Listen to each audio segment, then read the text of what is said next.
When I don't deserve something and it happens anyway, it reprograms my understanding of what is deserved and what is not deserved. And then I carry that programming through life, which is where you carry the identity of shame.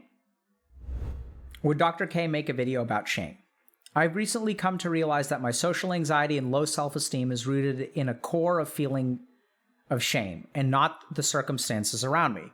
I say feeling because as much as it is a belief, I am bad, it's also this overwhelming sensation that seems to hijack my life. I can't remember much about my childhood, so it is hard to identify if this is something that was learned, but I felt this way my whole life. Therapy has been slow but helpful, but my therapist seems to focus mostly on a CBT-driven approach. The problem with this is that I struggle with an overwhelming emotion sensation and not so much a thought. Feeling shame makes me feel even more ashamed. You know, this is why shame is the elite mob of emotions. It's really the best emotion that makes you feel more of the emotion. And when the shame gets bad enough, it leads to anger, hatred, self-sabotage, and inability to hold relationships. That is right. Things that I'm curious about. How core shame becomes implanted in our minds and what it really is. If understanding the origins of our shame can help us overcome it, and if so, how. Notable physiological patterns that might serve as helpful tools to overcome shame. Meditative approaches. This has been a slow grind for me, and one of the biggest things that keeps me going is listening to Dr. K break down these topics. Okay. Thank you and take care. You are very welcome, and thank you for posting. I think, friends, it is teaching time. Can you all hold on a second? I'd like to blame my children, but today I have only myself to blame. So let's talk about shame. So, you know, I'll say things like become aware of it, notice what you feel, see where the hurt is coming from. So I want y'all to pay attention to this sentence first. I've recently come to realize that my social anxiety and low self-esteem is rooted in a core feeling of shame and not the circumstances around me. This is a huge step forward, okay? And this is why I think this person is already getting better, because they've come to realize that shame is tricky, okay? So the first thing to understand about shame is that it's a tricky one. The first thing with shame is that shame comes from within, but it's sneaky one because it tricks you into thinking it comes from outside. So this is the first thing to understand about shame. And this actually is the thing that leads to the most stumbling. Because if I assume that shame is coming from the outside, then the solution is on the outside. But so let's say once again, like an abusive relationship, okay? So if I'm in an abusive relationship with someone who's emotionally abusive and makes me feel ashamed of myself, what I will wind up doing is trying to appease that person because that person kind of controls the lever on whether I feel ashamed or don't feel ashamed, right? So then what happens is I wind up doing like all these kinds of appeasing behaviors, and then like it just propagates the negative experience, okay? So that's the first thing to understand about shame. So if you want to overcome shame, the first step is to try to figure out, your mind will be telling you, you aren't as smart, good, competent, likable, lovable, etc. You take your pick, right? And then what it'll do is it'll cite evidence to that effect. It'll say, because, oh, look at that person. You see, he got better grades than you did. This person is more likable. This person is more competent. This person is better looking. So once again, as we sort of talked about, once you have an emotion, it hijacks your thinking, your rational mind. And then what happens is it misattributes, it misassigns where the problem lies. Because then if all of these things are true on the outside, then you really do deserve to be ashamed of yourself, okay? That's the first thing to understand about shame. Where does this come from? So what shame is, I know it sounds kind of weird, but we think about shame as an emotion, right?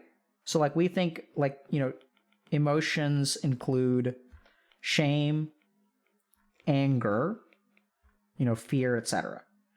And so I know it sounds kind of weird, but then our approach is like, okay, how do I stop feeling this emotion? Whereas we can't stop feeling an emotion. Like, I know it sounds sort of weird, but these are just byproducts. They're things that our mind produces due to other things, which we're going to get into. So it's sort of like, if I think about how do I deal with fear, dealing with fear is not, I don't want to deal with the emotion. I want to deal with like the associations that create the fear. So let's say I get afraid every time I'm in a social situation. That fear is the consequence of something else in my mind, right? There's something else. So either a samskar, but in this case, the real thing is ahamkar, or ego. So I want you to understand that the problem here, when we talk about core shame, okay? Because even this person describes it as core shame. It's not just an emotion, because emotions come and go. Do you guys get that? So like this is something neuroscience-wise. Emotions equilibrate. And this is really sad that they really do, okay? So if we think about bridezillas, right? So the bridezilla is like, I want everything in my wedding to be perfect. They want everything. They're going to spend so much money. Everything's going to be perfect. It's going to be my perfect day. So if you create the perfect day and you destroy your relationships and you spend so much money and everything is perfect, how long do you stay happy? How long does the happiness last? If it was a little bit more perfect, would the happiness last 40 years? If it was a little bit less perfect, would it last 30 years? So the truth of the matter is that emotions equilibrate. It's just how our brain is designed. Even major depressive disorder and depressive episodes tend to be, generally speaking, time limited. So the evidence suggests that even if you're depressed, that depression will go away over time. Okay? If you're angry, it'll go away over time. So where does core shame come from? So it's not actually an emotion. It is something that continuously creates or triggers emotion. That's the difference. And where core shame comes from is the ego. So the ahamkar is continuously creating new shame. And so then you ask the question, okay, what is the ahamkar? What is the ego? It's a sense of identity. And as long as this sense of identity persists, it will continuously increase your shame. It's like a shame-generating factory, right? Because the shame is just the emotion. Like the emotion will go away on its own. If you're someone who's dealing with core shame, what you really need to understand is what is the identity structure that creates the shame, okay? So I hope that makes sense.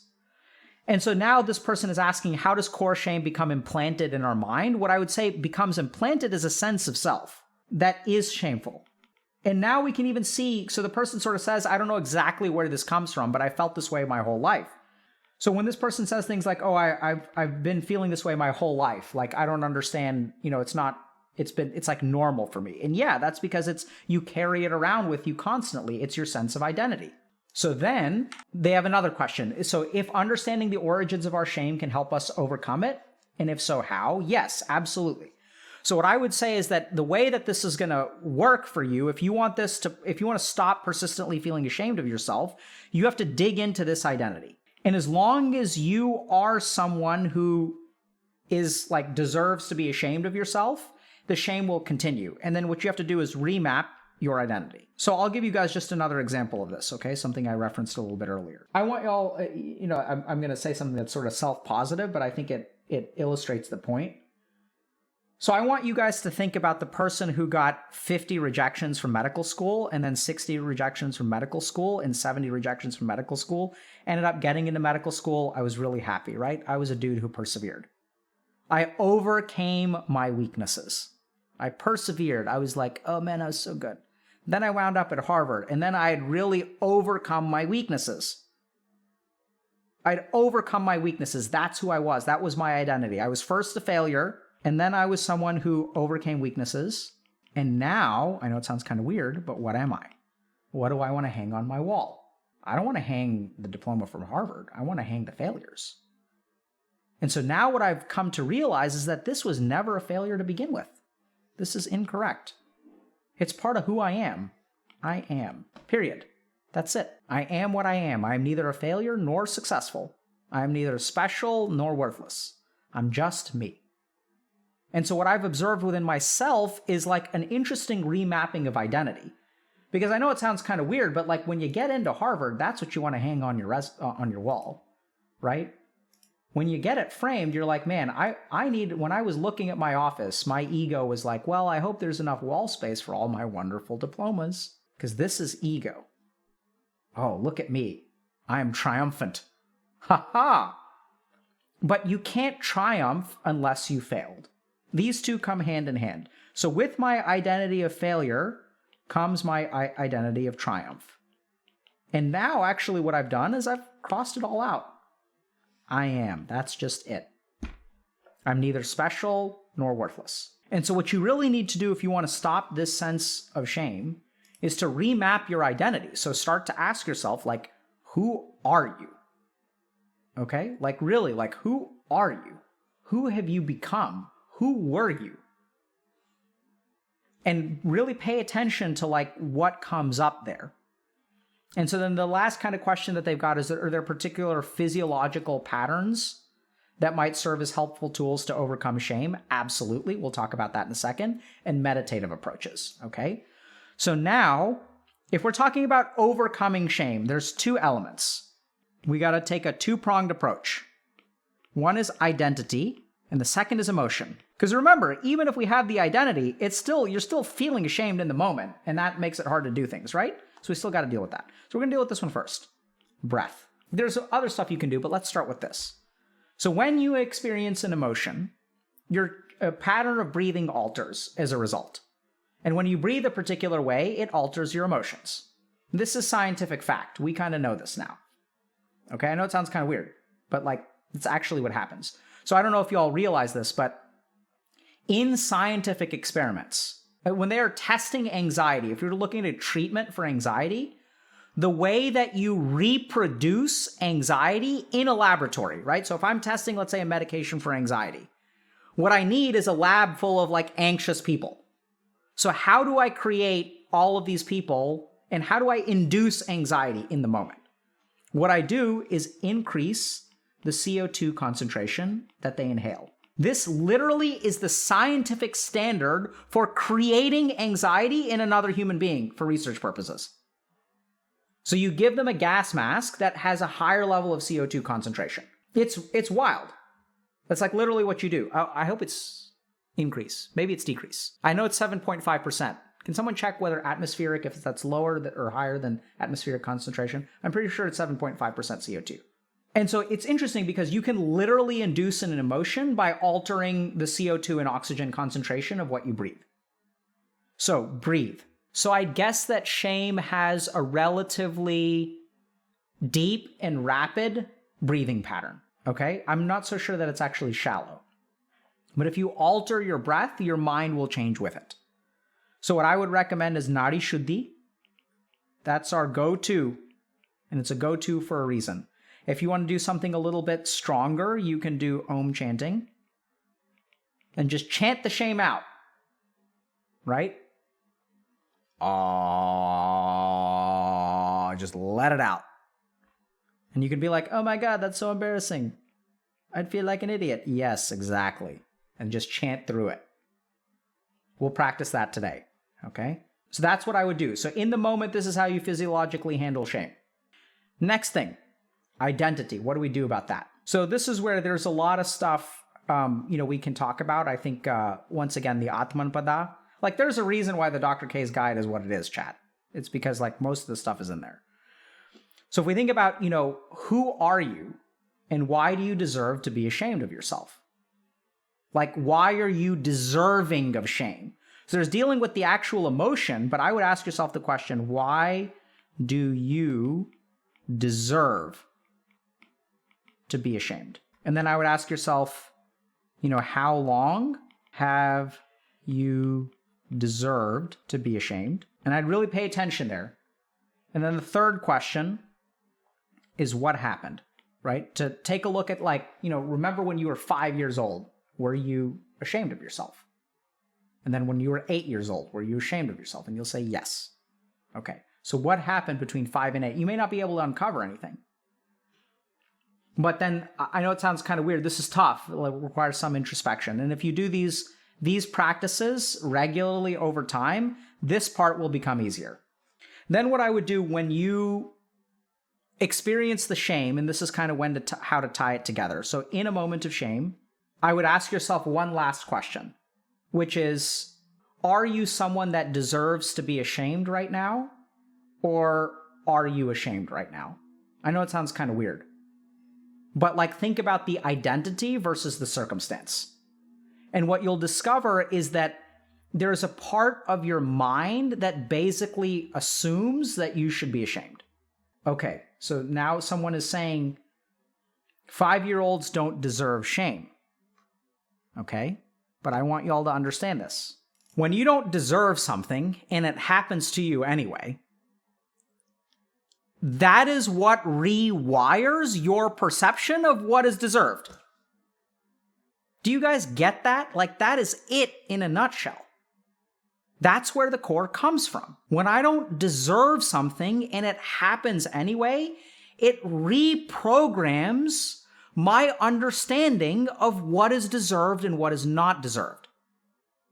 And then I carry that programming through life, which is where you carry the identity of shame.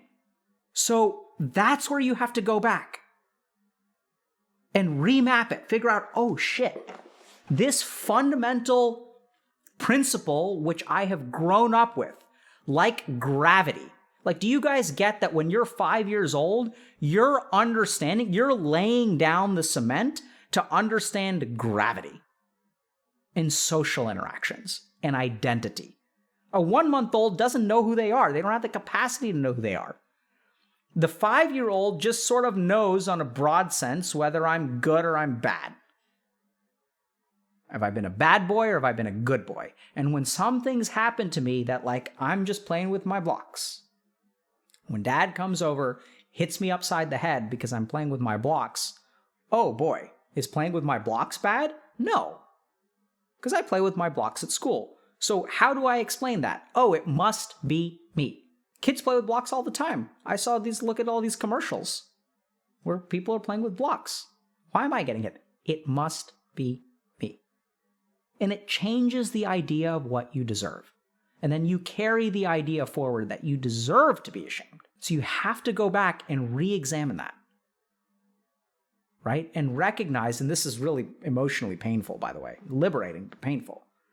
And we've done this on stream a lot, right? Like, I'd say there's the guy who's in the cult, where, like, I encourage y'all to watch that. And there was the other guy who hadn't cried in a long time. He's tired of crying. He doesn't need to cry anymore. Watch that one too. But I think it's like these people were taught that this is what they deserve. This is your lot in life. And so you have to go back and hopefully, you can do it to a certain degree on your own. You can absolutely do it in therapy. Like, some of our coaches can probably handle this kind of stuff. Actually, a lot of them can. It's something we deal with a lot. And then the other thing is, it doesn't have to be through that, right? Like, you can just grow as a human being and begin to realize, like I did, that, like, I was never a failure and I was never a success. The whole paradigm is incorrect. There's no such thing as either one, right? Like, it's just, I am what I am. And I have just as much reason to be proud of all of my rejection letters as I do of my diploma, right? Like, the rest of it, the shame and the failure and crap like that, that's all crap that my mind creates. It's not real. And once you kind of realize that, then it changes who you are. That's how you remap your identity.